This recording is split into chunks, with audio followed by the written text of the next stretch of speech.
So when we continue our discussion here with modernism and literature, we can find some of the characteristics regarding period literature. One of those is stylistic innovations. What modern writers will do is on purpose is do weird things regarding syntax and form. So if you look at, say, for example, a poem and the line breaks are off and the stanzas are arranged kind of strange and you're like, well, what's going on? Yeah, they just did that to, do something different, to try to shake things up, think outside the box.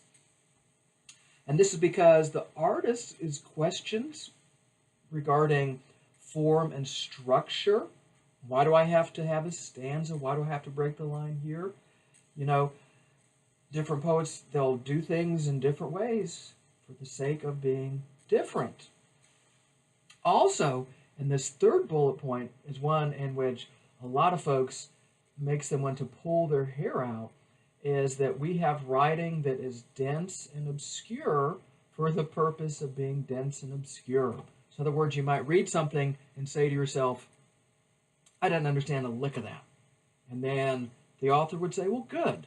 I don't want you to. I want you to dig deep, reflect, question, and, come up with the meaning. I'm not going to tell you this stuff anymore. Wow. Also, it's going to be a reflection of modern attitudes, the challenging of traditions, a lot freer expression, we'll see regarding sexual and political matters.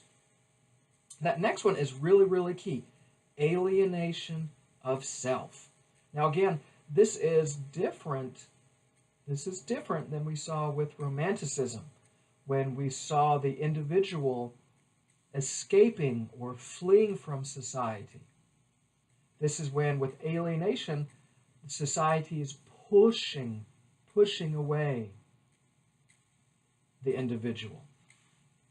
And we also have the anti-hero, which has its roots in the Byronic hero. And what the anti-hero is that before this time, there would be a character, a literary figure, that would be the main character and would be heroic. In other words, that character would be a good persona and would do noble things. But now we have the anti-hero.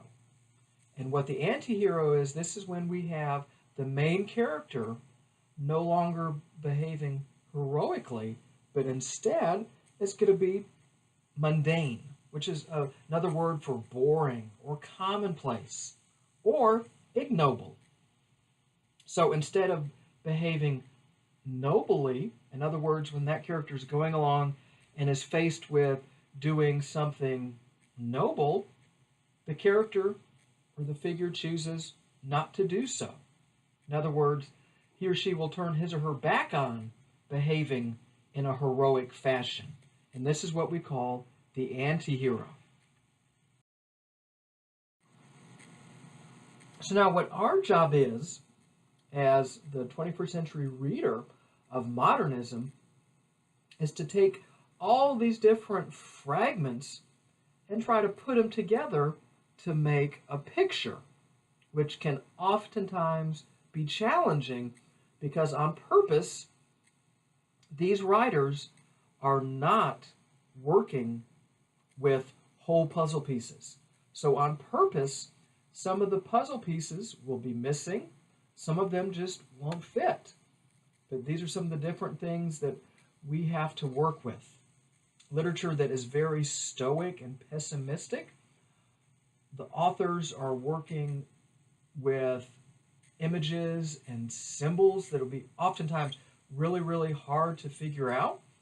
The form that the authors are working with are very unique and new. This is the sense of experimentation. We'll have characters which are the anti-hero, and these characters will be alienated from society and also experiencing loss of hope. Yes, I know. And one thing is that a lot of folks, when we continue moving forward, throughout the period literature is they'll say, gosh, it just keeps getting more and more depressing. It keeps getting darker and darker and darker. And, you know, I really can't argue, you know, really hard to counter that. But this is the world. We make our own world. And this is the world that we've made. So, here at the end with modernism, what is modernism? It's any work that represents the breakdown of traditional values and institutions under the pressures of society.